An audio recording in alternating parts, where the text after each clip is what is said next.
So I thought, because I'm fairly new to the group, it would be a good idea to give you a bit of background about me and what I do, so that you can get to know me a little bit better. So Hall Ward IFA, it consists of the three of us, who you can see there. So you've got Stuart, myself and Gary.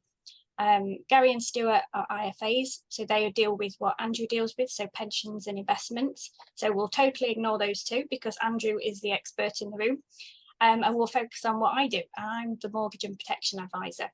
So it's my job to make sure that the mortgage process, whether they're buying, selling, remortgaging, buying one to rent out, the whole process is as simple and as smooth as possible, whilst also making sure, most importantly, that they're not paying more than they need to for the mortgage itself. So because I'm whole of market, I'm not tied to a particular lender. I work for my clients. So I can look across all the different lenders available and find the right deal for them. And I also make sure that that mortgage is affordable both now and in the future by looking at the essential insurances that go alongside a mortgage, such as your life insurance, your income protection, etc. So that if anything does happen in the future, the family's secure in the property, they don't have to leave the family home, and they can continue to make the mortgage payments. So a brief background about what I do. And where I've come from, really quick CV. So I qualified back in 2006. So I've been a mortgage advisor for 17 years, and I've worked at some great places and met some great people, but built a lot of experience and knowledge throughout those 17 years. But I would say nationwide is where I really learnt my craft. The training that they give you in that environment is absolutely invaluable, and I still use a lot of that training now to help my clients. But they really do drum home that the customer is the most important thing in the whole transaction. So I'm very conscious, and so are Gary and Stuart, to take that forward into how we deal with our clients, that the customer is always at the heart of what we do. I met Gary and Stuart at Nationwide. So we all used to work together in the branch network, doing our respective roles. And so we've known each other for quite some time, since 2010. I also met my partner, Mike, there as well. He was one of our area managers. And we've been together for 12 years. So I've got a lot to thank Nationwide for, professionally as well as personally. But with Nationwide, when I was dealing with a client, if I got a decline on that mortgage, I couldn't help them. It was computer says no, and that was it. And it started to become apparent that the whole of market world would allow me to help a lot more customers. So I moved into James Layton, who were whole of market brokers. And I'd gone from knowing Nationwide's products and criteria absolutely inside out to now having to learn every lender, every bank and building society, having to learn their criteria inside and out, which was a massive learning curve.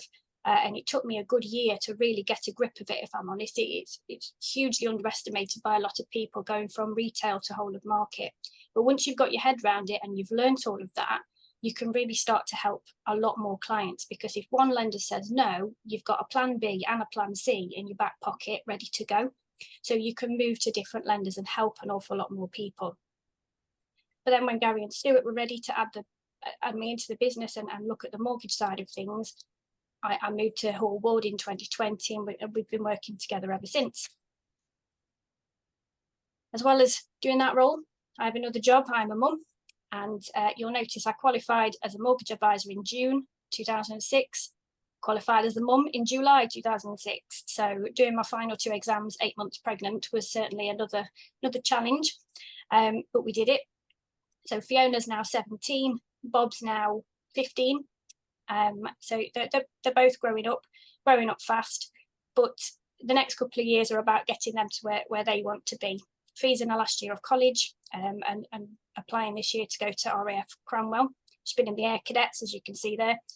So she's got a lot of experience behind her, and hopefully she'll achieve that in the next year. Bob's in the Sea Cadets at the minute, which is where the shooting weekend last weekend came from. Next month he's applying to join the Royal Navy Reserves, which he'll do while he's at college, and then he plans to join the Royal Navy full time, and he wants to work on the submarines.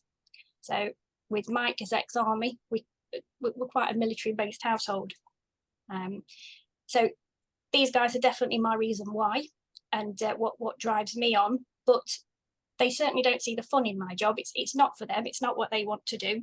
But they do understand that it it is my passion, and it is something that I really enjoy. I think after 17 years, if you're not enjoying it and you're not getting a buzz from helping somebody, you're in the wrong job, because people's mortgages, you're dealing with hundreds of thousands of pounds, you're dealing with such an important life event, you're making sure that their kids and their family and themselves are protected. If you're not enjoying it and you don't have a passion for it, question, are you in the right job? You've got to care. So that's why I'm still doing it 17 years on, and that's why I intend to carry on doing it. But speaking of what I do, I've got a couple of facts for you here, and I just wanted to know, throw this over to you guys and ask you what you thought those facts relate to. So the first fact I've got 11,853. So I can't see any of you, but feel free to shout out. What do you think that figure represents? What do you think the question might be if that's the answer? Number of lenders in the UK. Okay.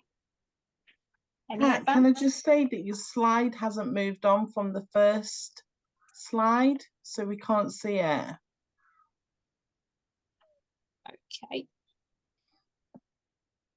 I'm going to start the presentation from beginning, and then you'll just show the slides, I think. Let me come out. Click through them. That's it. Well, yeah. You see that? No.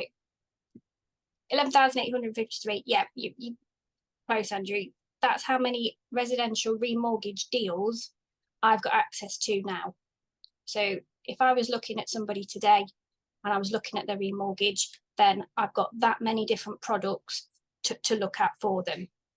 Now, if you think about it, when you go to your bank or your current lender, they might offer you 6 or 7 products when you come to the end of your term. It's so important to speak to somebody who's independent, because those 6 or 7 products are very unlikely to be the absolute cheapest on the marketplace when there's 11,850 others in the marketplace. So always worth exploring the options. Don't just take the first thing that your lender offers. Make sure you've explored it. And the last one, 2.4 million. Any idea what the question would be if that's the answer?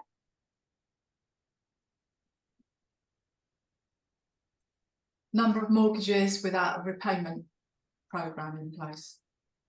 Good guess. The average number that you bought over your year, over your life. Another good guess. It's actually how many people are due to come off of their current mortgage deal before the end of next year. Wow. So we've got 2.4 million households who are going to need mortgage advice. And if you're not in that 2.4 million, the chances are you know somebody who is. So when we flip back to the previous slide, those 2.4 million people are going to get offered 6 or 7 products when there's over 11,500 available to them. Hopefully that highlights the need for them to speak to somebody independent who can have a bird's eye view of what's going on. We get up-to-date information from the different lenders. We get told when rates are going to increase and decrease. We get real live updates for them. They're not going to get that from the bank. So if they've not got an advisor, get them to speak to one. And we can do that 6 months before their current product comes up for renewal. So anybody who's due at Easter time, we can start the process now. And like I spoke to you about earlier, the lady that I spoke to back in May, we might actually be able to secure them a better rate now than would be available to them if we waited until after Christmas.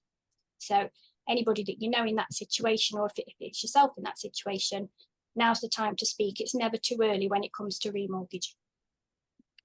And that, I think I'm about on time, but that's everything from me. If anybody's got any questions.